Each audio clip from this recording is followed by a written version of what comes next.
want to introduce you Mayra Levi. She's the president of the congregation here, the Sephardic Center in Cuba. So I'll give her to you. She'll explain to us the many programs and activities that they do here. Okay. Thank you. And feel free to ask questions. They're very That is the friendly, best very- part. Yeah. I like that. Yes. Okay. For me, it's the best. And have an exchange. Yeah. Okay. No, yes, I was just asking how was your trip and all around and so you have been in the cemetery, you have been in Patronado, you have been around, so you know a lot about us. You have medics a lecture, very important. So I think you know, or you have an idea around the community. So as I am perhaps the last person of the community you're going to see who to have an interchange, let's begin making questions. So, the first person. The rabbi, yes. Yeah. The leader. Pat on the rabbi. From what I understand, one of the distinctive things about the Sephardic community here in Cuba was that it was largely from Turkey, Yes. which is unlike many of the Sephardic communities in America, which come from anywhere from Iraq to Italy to Spain. So what brought the Turkish Jews here to Vedado, and when did they come? Yeah, that is real and not real. Absolutely 100%. Why? Because in the beginning, most of the people came from Greece, Syria, Greece. Morocco, and Turkey. What happened that in 1959, when the big immigration occurs, they left in more proportion, first of all. And yes, the Turkey work, perhaps, if you analyze the group as a group, it was majority, okay. Why? Because in that moment, we are talking about 1914, between 1914 and 1930s. There was a very bad situation in Turkey. Ataturk defeated the Ottoman Empire, and he declared that the young Jewish men have to go to the army, serve in the army. Before, they didn't. So they don't want to serve in the army, so they decide to emigrate in mass. They don't choose exactly Cuba. What happened is that the first ones who arrived to Cuba right back and said, hey, the money here in Cuba is growing in the trees. Why? Of course it wasn't like that. Yes, but it was a very wealthy situation. Why? The Americans were investing in the sugarcane industry. Work for everybody. There was being constructed the main railroad. Work for everybody. So there was a lot of work for people, and the assimilation for the group is very easy. Why? Different to Ashkenazi with the Yiddish and different ways to eat or whatever. The Turkey people were very similar to us.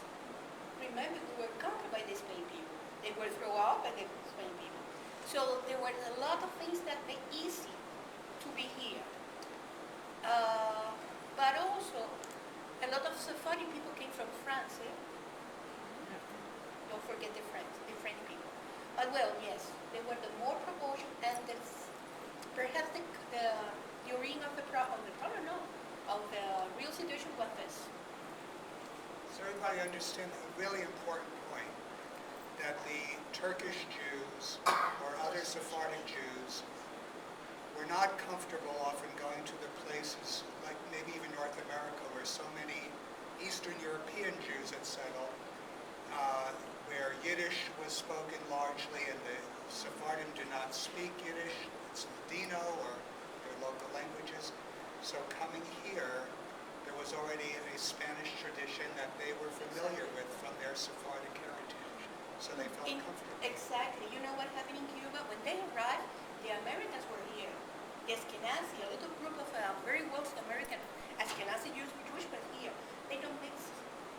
They have, now there is a little hotel, 3 or 4 blocks from here.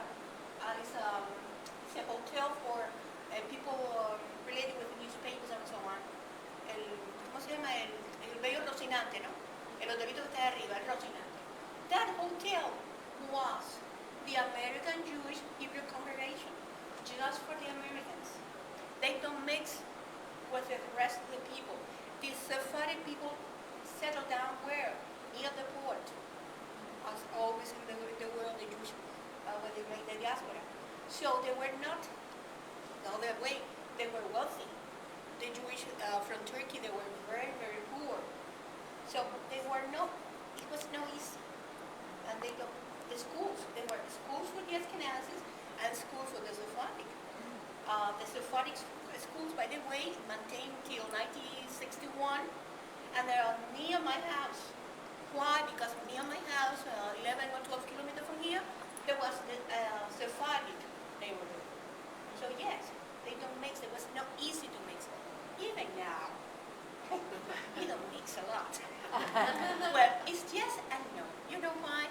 Because now we are so few in Cuba that to be Jewish, Ashkenazi or Sephardic doesn't mean anything. For example, if you come tomorrow morning here to the service, you will see a man within the service, and he is Ashkenazi. But tonight, we're going to go to Padronado, I think. Yeah. You will see young people within the service, and if you ask some of them, they're a Sephardic.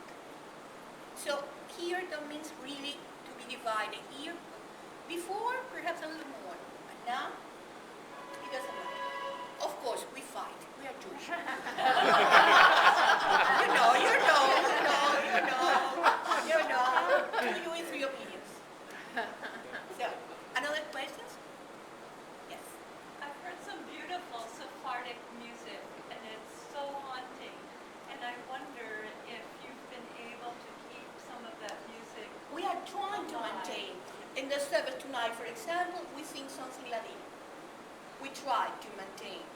We have some people, very old ones, who maintain some ideas of Ladino. They teach some words, or how do you call refranes in English?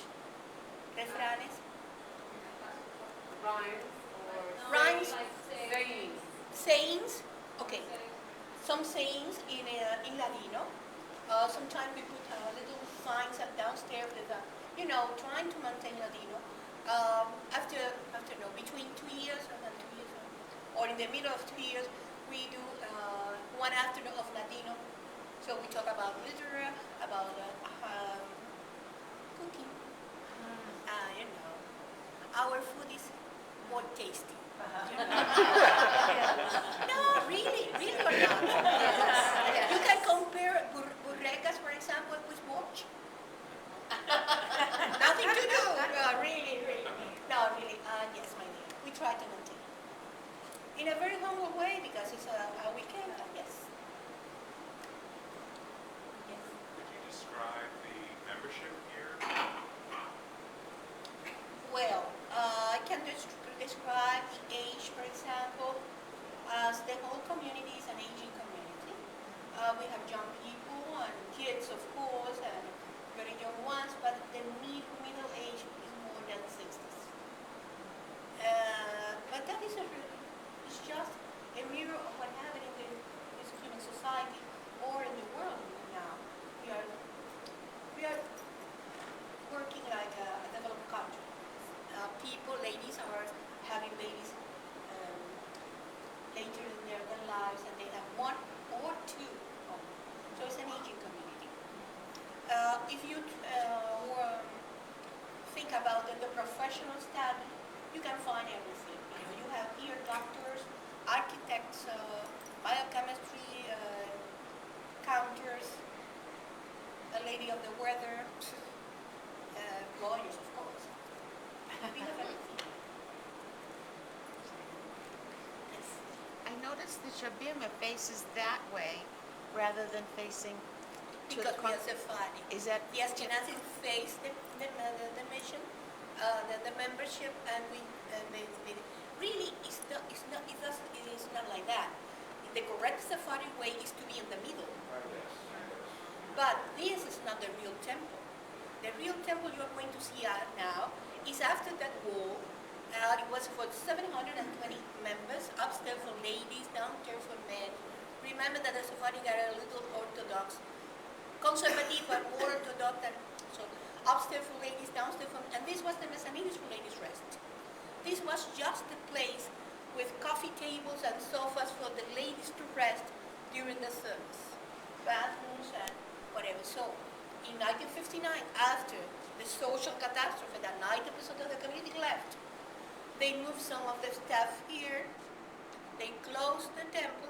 Nobody, no rabbi, no hazan, no moil, no members, no students, nobody. So they closed, they rent the place, and they use this. And we stay here. For us, it's enough. We can have here tonight 60, 65 persons, no more than that. Tomorrow, Saturdays are harder, 40, 45, no more than that. So this is enough for us. When we have missions, well, we bring chairs or something like that. And that we rent it and use it as a multi-proposal area to do whatever, parties, weddings. And also we have another part of the temple, of the old temple, dedicated to a memorial, to a Holocaust memorial. It was donated by the Simon Vincent organization to us. And you will find very interesting because every one of you have seen a lot of Shoah museum in the world. But this is special. Why? Because explain what happened in Cuba during the war. And explain how people, most of the people that came before, during, and after the war, waiting for the codes of the states to go to the state and stay in Cuba, how they find the community, how they feel the community. And some of them stay months or days or some of them years, but some of them stays and raise families. And then you have the first TV with these interviews of the Steven Spielberg Foundation, and in the last one you have the interviews to the Cubans that are the product of the families who stay. So it's another point of view. So I think you are going to see another thing different. The photos, of course, the photos. There is a little spot, black spot in our history is the San Luis boat, and the only anti-Semitic spot that we have in our history, that Laredo Bru, that was the president at that moment, he wants more money to allow Jews to come down, and they don't have money. You don't have money, you don't come down, but it's a pity, but the Americans do the same. Close the gate, don't allow the people from that San Luis go down. So everybody knows they died in Germany. So that is the story of this that we are going to see after. When was the temple built? This was written in 1958, opened in 1959, was so huge Rosh Hashanah that they couldn't do it here, so they have to rent the National Auditorium to make our party of Rosh Hashanah. That was the last one, of course, 1959. 1959, between 1959 and 1961, 90% of the community left Cuba. The social catastrophe. The first one was the rabbi. And you know what? The rabbi goes to some place, everybody goes with him. So See? they are here with you. They are here with you. So that's the story. When you use this room as the place where you worship, are the women separated from the men, and how is that done in terms of Before, the yes, configuration? but of the last room? year we decided to sit everybody together. Oh, good. We don't have mehitza. So why separate the families? If you want to sit with your husband or your kids, please do it. Everybody makes it. Yeah, nice. We are not reform, we are conservative movement, but it has sense to be separated for us. Why did the 10% stay? Oh, the 10% stay for so many different reasons. I have here in the Sephardic community 80 families. Now, 80 families mean 320 members more or less. If you ask each family the reason because they decide to stay, you will receive 80 different reasons. Some of them, they decide to stay because they like the revolution. Because They love or like the revolution, they decide to stay. Some of them stay because they have personal problems, like somebody very ill in the family or whatever. They were waiting for somebody to die to take the decision, and after 1961, the gates closed, nobody goes out. Another situation. The third one. Oh, don't worry. This is not going to last more than 2 or 3 years. The same that the thought of the Jewish in Germany. And so many reasons because, life is not white or black. You have all the degrees of gray. And who knows why? But there are so many, so many. You need to sit with people here and ask them what, for example, if you ask me, I don't make any decision. I was 8 years old. Somebody made the decision for me and for my mother. In this case, my father. So, different situations. Very difficult to answer that question.